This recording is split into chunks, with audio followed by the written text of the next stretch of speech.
Again, welcome po ka-property and welcome po everyone at good morning sa lahat. Yan, narito po tayo ngayon sa bahay at lote ng aking parents na dito sa Rosario, Batangas.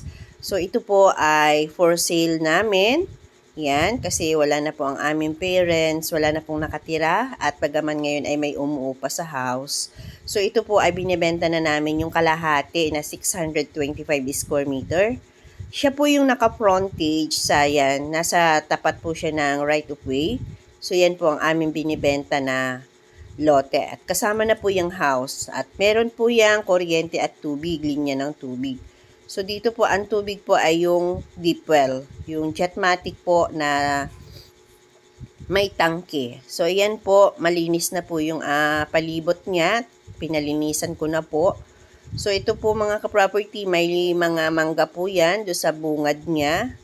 At ikot ko po kayo ka-property dito sa aming lot for sale. Direct owner na po kayo mga ka-property at kaya at dun sa mga interested po dyan, ayan, i-PM nyo na lamang po ako sa aking messenger and number. So ikot ko po kayo dito sa aking 625 square meter na for sale. So tara ka-property at libutin natin para makita nyo po yung mga part ng bahay. Ayan. So dito po, ayan, ito po yung pinakabungad at pinakaharapan ng house. So yan, ito po yan po yung bungalow house ng aking mother. So dito po ay merong yan, terrace. Ito po yung part ng terrace or balcony. Yan, pupunta po tayo dito sa part ng kusina muna at tingnan natin yung yung kabuuan ng bahay. Pasilip ko po sa inyo ka-property. So dito po pala, ito po yung tank yan ng tubig na Jetmatic. Yan. So may linya papunta po sa house. Yan. At ito po yung pinaka-frontage niya at right of way. So, pasilip ko muna po yung daanan ng sasakyan na yan. Yan po, yung layo nito is nasa 100 meters. Ang layo do sa cemented road palabas. At papunta na po yan sa main road. Yan. So, pasok naman po ang sasakyan dahil yung sasakyan ko naman po ay nandito. Kaya, wala pong problema. So, dito po sa part na to ay may 3 puno ng mangga. So, yan.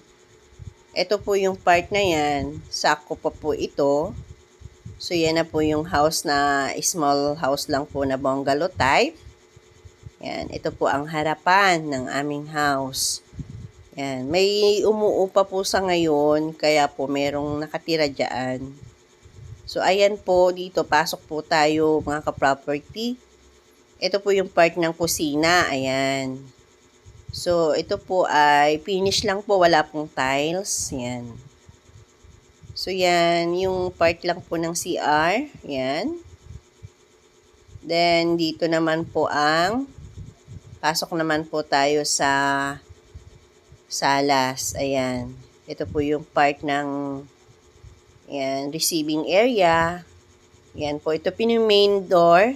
Papunta sa terrace. Yan. At ito po yung part ng room na isang part lang po ng room na malaki. Yan, big room. At kasyang-kasya po yung 2 bed dyan. Yan. Dito po, ayan po, mayroon pong isang catering ngayon. Pero kasya po dyan ng 2. Pwede pong hatiin, depende po sa inyo. So yan, pinakita ko lang po ka-property. Pero ito po ay lot only lang naman po talaga ang nasa title. Maganda po dito ang bakasyonan kasi ayan, napakalilim po ng place dahil marami nga pong puno. Ayan, at isa pa po tahimik po ang lugar na ito. So sa mga naghahanap po ng bakasyonan na house at papagtatayuan, so ito po napakamura lang po ng aming property na ito kasi presyong province lang po yan.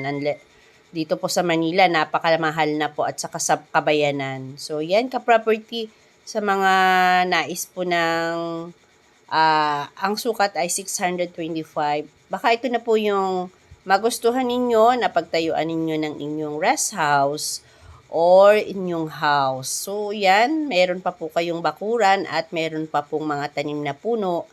So, yan, included na po yan. May tanim pong langka, mangga, nyog, at kung ano-ano pa po. So, interested clients, PM na lang po kayo sa aking number.